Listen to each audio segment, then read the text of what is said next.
Seorang laki-laki teridentifikasi bernama Herianto, 25 tahun, warga Dusun Labuhan Kertasari RT 10/004 Kelurahan Labuhan Kertasari, Kecamatan Taliwang, Kabupaten Bulukumba, Sulawesi Selatan, ditemukan meninggal dunia di dermaga pantai Gili Trawangan. Kondisi korban tertimpa reruntuhan bangunan pada bagian punggung akibat gempa.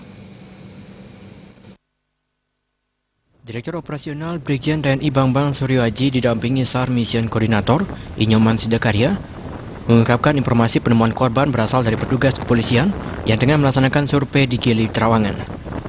Melihat mayat, aparat kepolisian langsung mengirim seorang petugas ke posko Basarnas di lapangan Tanjung, Kabupaten Lombok Utara.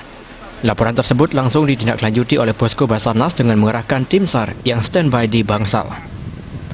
Tim rescue langsung bergerak menuju Gili Trawangan menggunakan rubber boot dengan membawa peralatan ekstrikasi. Ambulan langsung disiagakan untuk membawa korban ke rumah sakit terdekat.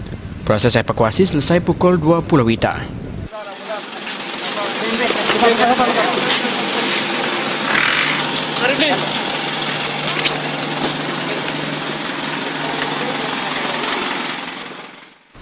Evakuasi korban segera dilaporkan ke posko utama sehingga total jumlah korban meninggal dunia bertambah menjadi 386 orang.